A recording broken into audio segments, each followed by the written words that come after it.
What's going on, guys? Your boy RandomGuyKev here, and this is a quick video. Disclaimer, if you get butthurt about my opinions, I personally don't care because they're my opinions. I'm allowed to have them. My viewpoint is my viewpoint. It is what it is. We could talk about it later, but however I feel about it is how I feel about it. So NSL recently just finished their championship. If you don't know what NSL is, it's a competitive league that started in Europe, overseas essentially, and then came over here and started running competitive leagues here. A couple things. I like when new things are started in Airsoft. It keeps things interesting. It makes things different. But at the same time, there's a way to go about certain things, in my opinion, especially when it comes to like competitive related things. First thing to me personally, know your audience, know your community, know the people or the teams you'll be dealing with, because it may work in one place, it may not work in another place. So first thing is get in the feel of the environment, seeing how it is. Just because you talk to a couple people, think you have a general idea of how things are run, it's better to experience it sometimes. And when I say experience it, experience the competitive scene. Especially if you're running a league, experience the competitive scene. I mean, you can do whatever the fuck you want at the end of the day, personally, but it's just knowing what you're getting into and knowing that it's going to be different than what you already have established somewhere else. The competitive scene in the US is I want to say 75% different, 80% different than what's going on overseas, everywhere else in the world. US scene is completely different. Game styles, gameplay rules, things of that nature, and how people do things. And that's why I say know your community, because if you don't know what you're getting yourself into, you're gonna fall straight on your face. And in the US, in my personal opinion, Speed QB's top dog. Then you have CSL. Then you have, I want to say that now we're getting to the region specific now. Jungle Ball in the Cali area. There's Syndicate's making its way outside. Then you have your local field tournaments, like at SS Airsoft they have Steve QB, and then Battalion has something else, and then ShotZone has another one, and then Nashville has another one. I know Awaken Arena, that's newer, they're having their own thing. So when I talk about the competitive space in the US, it's like understanding those different areas and what they do, and then looking at the teams. What teams are in the competitive scene? And there's like teams that actually compete and travel, then there's teams that compete, then there's teams. Because there's not a lot of teams that compete and travel, but there are teams that compete. But then there's teams that are just there, that are just, I'm happy to be here. Some teams do not leave their home field. They won't leave that 50-mile radius. They love the idea of competing, but they won't leave the 50-mile radius. Then you have teams that do travel sometimes. They'll leave their home vicinity and go to other places, but sometimes they don't commit to specific leagues. They just, let's see how this is. I don't like it. That's not my thing. There's another one over there. We already traveled to this one, so we ain't gonna travel to this one. Maybe next year. That'll fall in the budget. And then you have the super dedicated competitive teams that, we're traveling here, we're traveling here, we're traveling here, we're traveling here, we're traveling here. And I feel like NSL missed building their community by starting off small. And I felt like they should have started off small so people could learn the rules, learn what NSL is about. Because we've heard of it. We've heard of NSL. But watching the first thing that they put on, it was a lot. But I'm gonna get into that. I'm gonna break that down a little bit. Sorry. and understanding the rules, the teams, the different leagues that are already here and established, then understanding the fields and where you can build at. Because not every field should be a competitive field. Throwing that out there. Not every field should be a competitive field that you want to use for your league. Not every one of them. Then general cost. Okay, what's it going to cost players to compete in my league, travel to these different locations, now that I'm in a different country? Because in Europe, and those players have told me, they could just hop on a train, $50, $80, be where they need to be in 3 hours, and that's it. Here, it's gonna cost you an arm and a leg, especially when it comes to an Airbnb or a hotel. Shit is expensive, and that's why a lot of teams do not travel in the U.S. They're okay with doing whatever local things they're doing. It is what it is. I mean, hey, to each their own. But yeah, let's get into the first one. So first off, I'm gonna start talking about the seeding event 1 in Indiana and ShotZone. Had 15 teams signed up. 15 teams, about $700 per team. I believe 700, 650. I was watching the audio. I know a lot of teams were hyped for it, something new, something different that's not, your regular Airsoft style competitive thing. More of the paintballish style, in my opinion, more paintball style, more strategic. You have to be more strategic. It's not just about putting down bodies, but actually following stuff and going from there. It was a lot of things I was watching. I was trying my best to understand. Shout out to Caleb and Kaber for commentating. And I didn't know his name was Caleb until seeding tournament 3.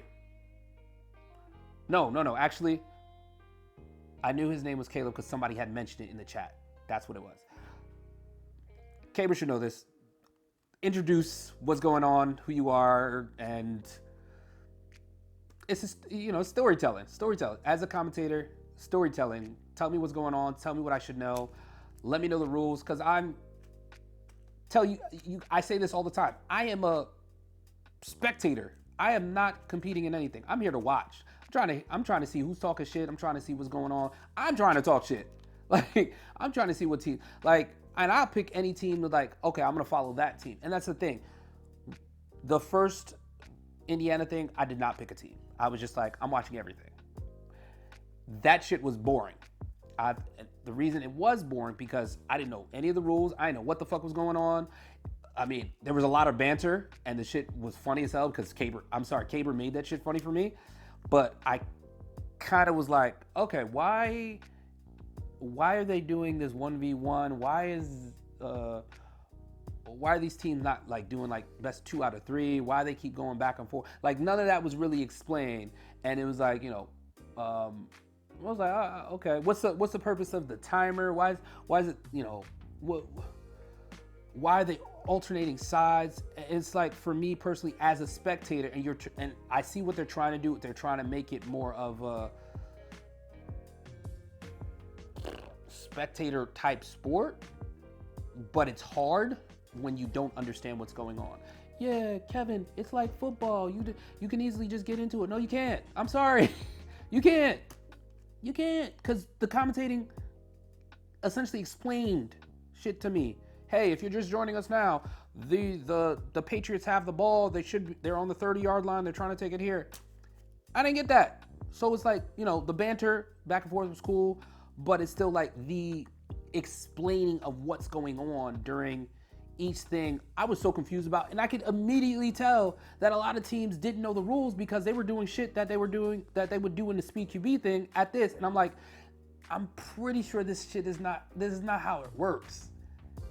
This is not how it works. And one thing Kaber said, if NSL wants to grow, they have to figure out how to have a meaningful impact on the U.S. Airsoft community. That Kaber hit it right on the head. What are you bringing to the U.S. community that's different than anything else is out there? And the thing is, you didn't establish your presence. You just, hey guys, we're bringing NSL here. We have these little league, practice things.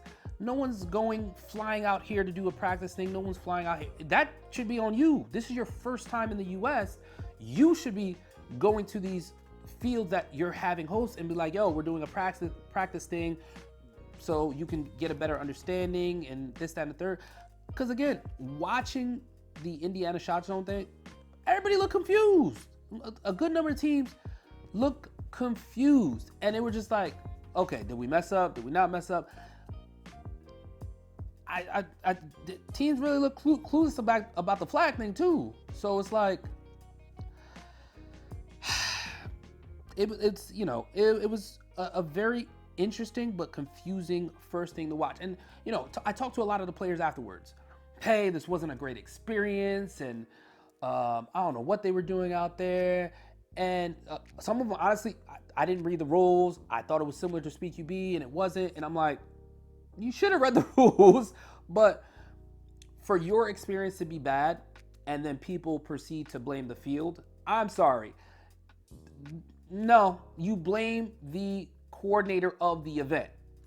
It's like saying, I am inviting you to my house because you said you want to host a party here.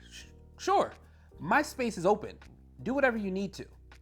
You need me to do anything specific? You figure that out. You tell me in writing, whatever. But this space is yours. You're paying for it. Boom, here you go. You figure it out. Anything happens here, that's not my fault. That's not my fault. If people are not having a good time, that's not my fault. This is not my event. I'm just here. I'm a guest as well. It's their event. They should be figuring out if whoever's in charge of the whole thing should have been at the event. And I was told they weren't at the event. So I'm like, it's your first time in the US. You just want to not be here. Okay. I don't care if you have a disagreement with somebody. This is your first time. First impressions matter. You got 15 teams here, first time trying to come out to this thing, trying to have a good time and trying to learn, and you're not here to kind of calm everybody's nerves. It's just in case they're getting pissed off with shit and what's going on. They don't like the space. Hey guys, sorry about this. This is our first time doing an event here. It's for first time in the US. Like you could literally talk players down to being like, all right, that was the first time. You know what? I'll come back I'll go to the next one. But to have no one do that, players already feel a type of way. And it's like, I'm asking everybody how they're feeling about it. Oh, yeah. I mean, it was cool. I wouldn't go back to it. Like, damn, like, you're not excited? Like, you guys were all excited to go to this at the first time, but okay, I guess. And it's like, I'm just trying, asking, what do you think makes NSL different? I mean, people playing this, playing that, playing this. What do you think makes NSL different? And people's first opinion was, I mean, they're very unorganized. They're very unorganized. It looks like they don't know what's going on over here. They don't know the players at all, and they're just running it. And that's players' opinions. So, I was like, you know what? Benefit of the doubt. I'm gonna keep my eye on it, keep watching, keep going. So let's talk about CIA. This is the US Seeding Tournament 2, and they had 8 teams here. And from my understanding, a couple teams that, they said they were going to go to a bunch of the different seeding events decided not to go after what happened at Indiana, how their experience was at Indiana. So, they had the players around. This was, again, boring to watch. I'm sitting there trying to understand. I was trying to avoid reading the rules the entire time because because everybody kept selling it to me that, hey, you could just sit here and just start watching and understand. I mean, I tried. I mean, I started to pick up like, okay, this team has the flag, right? And they got to make it over there within a certain time frame, and the timer keeps going down. And that's kind of, they make it over there. And then it turned into a 1v1 thing. I was like, the fuck is happening with this 1v1 thing? And it's like, okay, so this is the bonus point thing. Okay, understand. So that other team has to stop them, and then the next team comes up. I just kept getting confused by the next team coming up instead of, hey, let's just finish our time. Let's switch it back and forth, And then I started thinking about, paintball. Okay, paintball is essentially similar to this. This is really running back paintball, like paintball on ESPN. Everybody's seen the paintball on ESPN. Let's not lie. We've all seen it, and it's very similar. So I learned that watching day one, boring as fuck. Like, what's the purpose of day one? I believe it's just to get a better standing for day two. But day one's boring as fuck. Like, that's for the teams to get the reps in. Go ahead and do what you need. Start watching at day two. That's what I started to realize. I watched everything, day one and day two. But day two is when I'm like, this is my second round going and rewatching all this stuff. And I'm like, day two is where I need to start watching. And that's when I realized I need to pick a team to watch. So I picked teams I didn't even know to start watching and be invested. Let me invest myself into this. Because if you don't pick a team or two, you're gonna be bored as fuck just watching the entire thing straight through. And that's my opinion on that. For a lot of the people in the chat, I noticed a lot of them were European players. Because a lot of them were mentioning like, oh, this is how America is, or yeah, this is how we do it here, and then they're sitting there spewing out like rules and penalties and like, yo, they did this, they did. And I'm like, okay, like based off the banter and the conversations, they play in Europe, they know this already. But I noticed that people got better with the rules. Some teams that came back from the first one to the second one, they got better with the rules, and you could tell. You could see like an obvious shift in, okay, we need to read these fucking rules because, or understand them or ask questions. And I'm happy that that was taking place. For the Extreme Airsoft, the seeding tournament 3, I was physically at that for they did day 1, day 2, Friday, Saturday. So I was I'm assuming day 1, which is a Saturday, taking photos and trying to watch, and literally I'm sitting there like,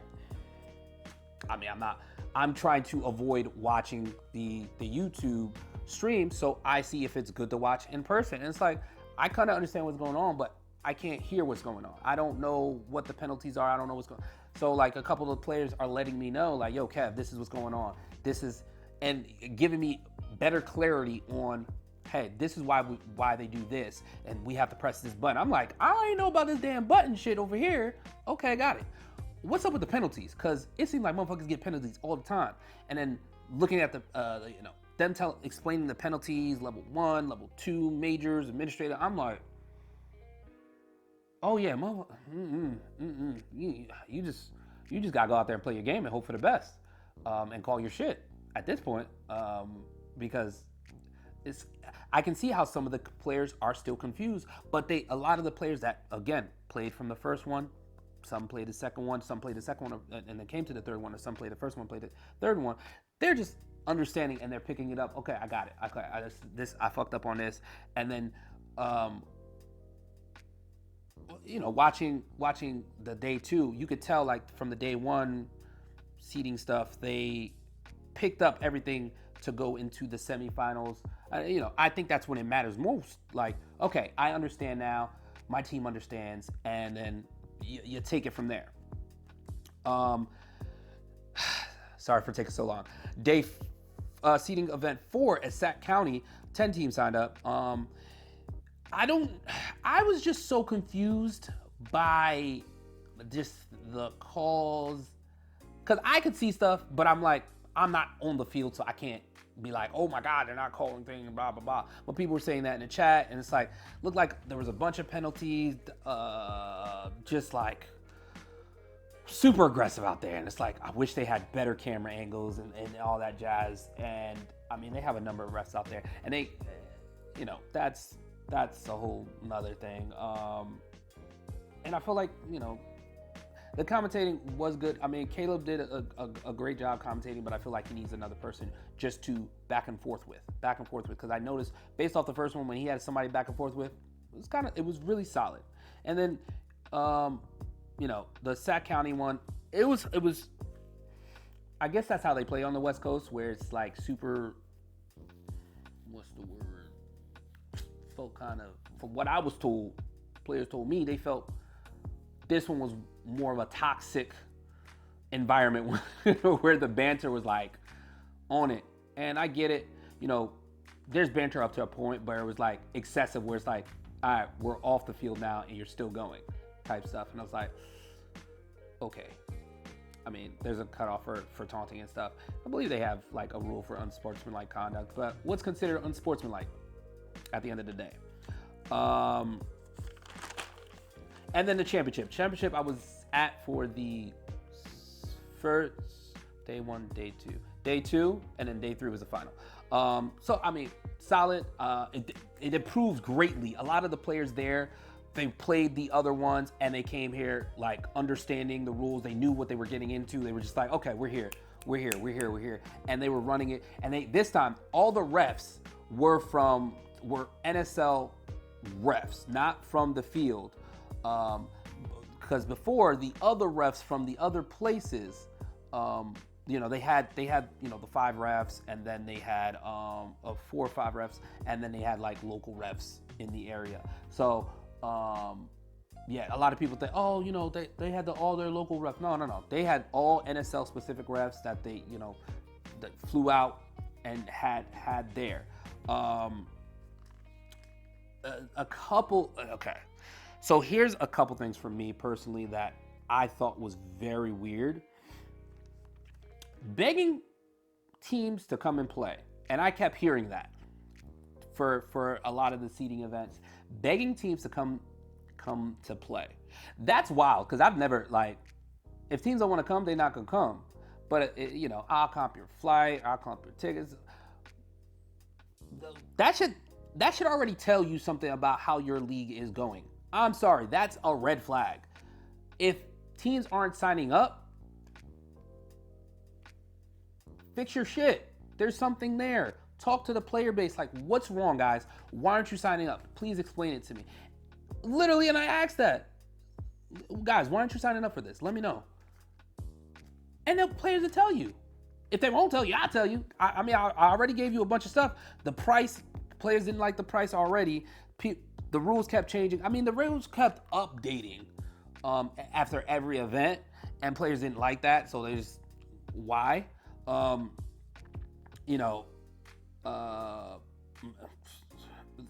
lot of players felt that there was favoritism from the refs. I can't speak on that because I was at some of the events, but I felt like a lot of the refs were like on people. Like, the refs are weird. Like, it was like the refs are like, you can't be sneaky, because you'll be in snake and a ref would be like right on you, like right over you, under you, whatever. But it's like they're right on you. So it's like favoritism. I feel like the refs were calling stuff, but they weren't calling other stuff. And it was like hit or miss there.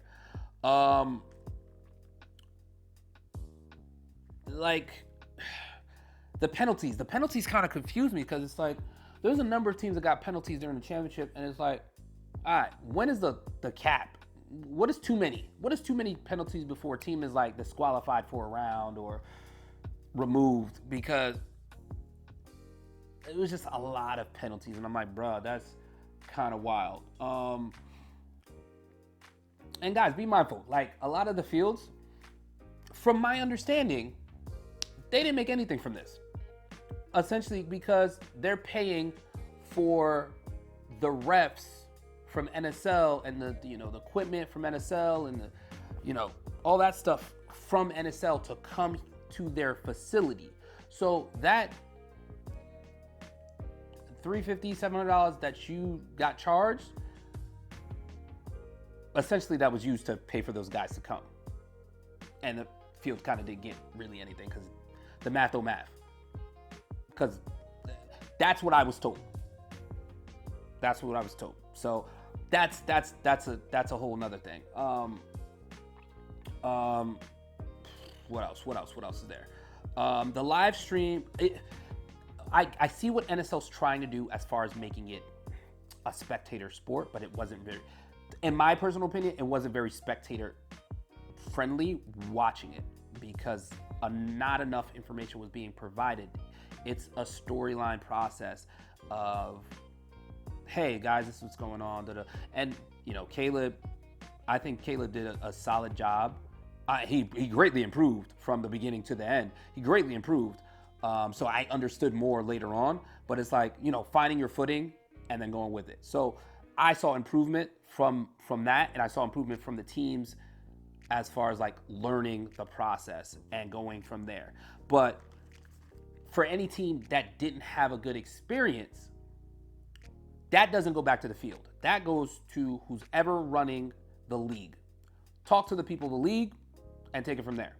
It's not the field's job to make sure you have a good experience at somebody else's competitive league thing. Like, it's very dependent. Like, okay, like somebody stole my shit. Okay, you can talk to the field about that. Oh, you guys don't have enough space. I mean, this is where they wanted to do it at. They get in the space that they got. So it's kind of out of that control. And guys, remember, like, again, my main thing, know your community before you invest time, money into something like this. It's like jumping in the water without a floaty at all. Like, you're just jumping and you just let me try to stay afloat.